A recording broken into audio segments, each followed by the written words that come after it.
అదే జగన్మోహన్ రెడ్డి 150 స్థానాల్లో నేర చరిత్ర లేనోడు ఎవడైనా ఉన్నాడా? మీ పార్టీలో లేరు. జనసేన పార్టీలో మా అధిష్టాన నాయకుడి దగ్గర నుంచి చిన్నపాటి కార్యకర్త వరకు కూడా ఎవ్వరికి కూడా ఎటువంటి అవినీతి మచ్చ అనేది లేదని నేను చెప్తాను. ఎందుకంటే ఏదైనా ఆశించే కదండి పార్టీలోకి రాజకీయాల్లోకి వచ్చేది. జనసేన పార్టీలోకి స్వచ్ఛమైన సేవ చేసే వాళ్ళు కావాలి. మా పార్టీలో అవినీతి దోపిడీ దోచుకోవడం కుదరదు. ఇది ఓపెన్ స్టేట్మెంట్.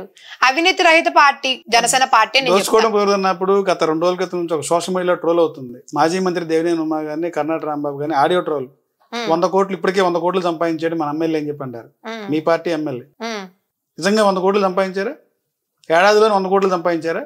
ఎలా అవుతుందండి అసలు? మీరు అసలు ఎలా అవుతుంది? ఆరోపణలు ఇప్పుడు నేను అంటాను. ఒక మాజీ మంత్రి ఒక నాయకుడు మాట్లాడినటువంటి ఆడియో సంభాషణ మీడియాలో ట్రోల్. ఇప్పుడు నేను అలాగొద్దు స్వయంగా. మీ దగ్గర ఏంటంటే S4 మీడియాలో చేస్తున్నారు, మీకేంటంటే 100 కోట్లు మీకేంటంటే సూటు పూట వేసుకొచ్చారు నేను చెప్పగలుగుతాను. సాలరీస్ పనిచేస్తారు. అదేనండి తెలియదు కదా.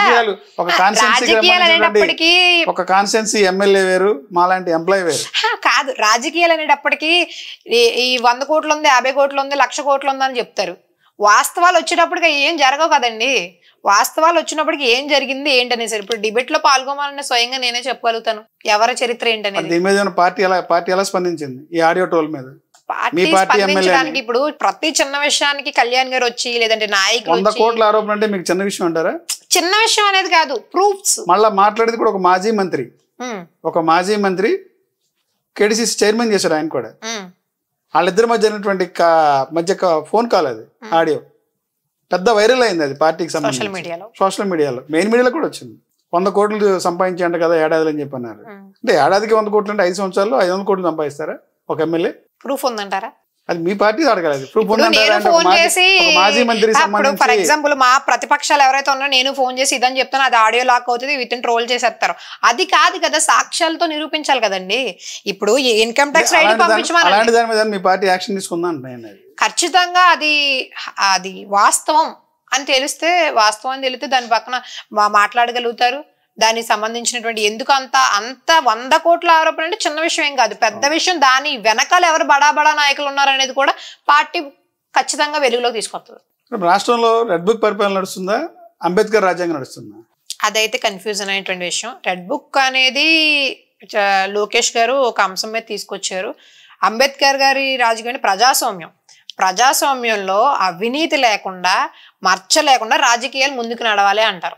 అది 100% నడుస్తుంది అనేది లేదు. ఎందుకంటే గతం నుంచి చూసుకున్నప్పుడు అయితే అది ప్రజాస్వామ్యానికి విరుద్ధంగానే రాజకీయాలు నడుస్తున్నాయి. దాన్ని ఇప్పుడు మనం మార్చేయాలి, ఈ ఒక్క సంవత్సరంన్నరలో వచ్చి కళ్యాణ్ గారు మార్చేయాలి, డిప్యూటీ సీఎం గారు మార్చేయాలంటే అది అవ్వేది కాదండి.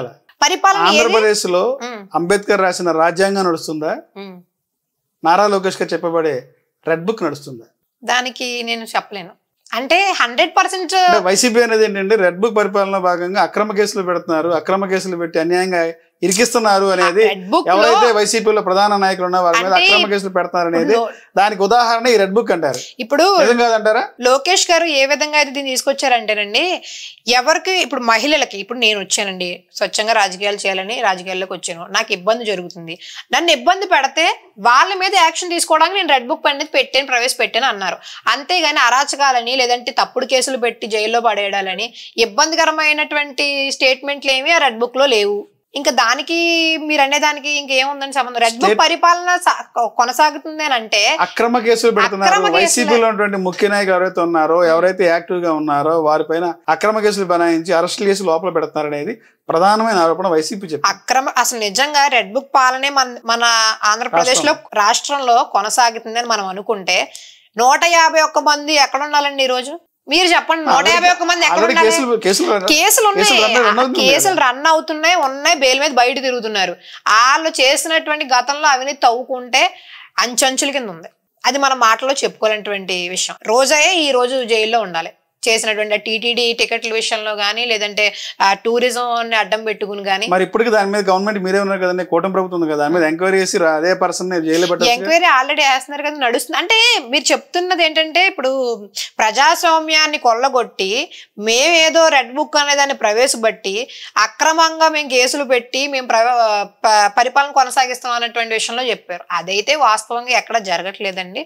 తప్పు చేసినటువంటి వ్యక్తులకు అంటే లోకేష్ గారు ఏ విధంగా ఆలోచించారంటే కార్యకర్తలకు సేఫ్టీ, మాకు మేము బయటకు వచ్చి చేస్తున్నాం, రేపు పొద్దున ఇంకో నలుగురు రావాలి, యువత కానీ లేదంటే పెద్దోళ్ళు కానీ ఎవరైనా సరే రాజకీయాల్లోకి నిస్వార్థంగా వచ్చి పనిచేసే వాళ్ళకి ఎటువంటి ఇబ్బంది కలగకూడదు, రెడ్ బుక్ అనేదాన్ని ఒకటి ప్రవేశపెడితే ఇబ్బంది లేకుండా ఉంటది అనేటువంటి ఒక మంచి లక్ష్యంతో మంచి ఉద్దేశంతో ఆయన ప్రవేశపెట్టారు. దాన్ని కూడా రాజకీయం చేయడం అనేది ముమ్మాటికి తప్పు అనేది నా ఉద్దేశం అండి. రాష్ట్రంలో మహిళలకి స్వేచ్ఛ ఉందా ఆంధ్రప్రదేశ్ లో? రాజకీయాల్లో ఉన్న వాళ్ళకి లేదు, కామన్ మ్యాన్ ఇంకా కామన్ ఉమెన్కి ఉంటదని నేను ఎలా అడుగుతాను, నేను అయితే చెప్పలేను. రాష్ట్రం పరిపాలన మారింది ఓకే, కానీ దాన్ని వ్యవస్థని మెరుగుపరచడానికి చాలా సమయం పడుతుందని చెప్పగలుగుతాను.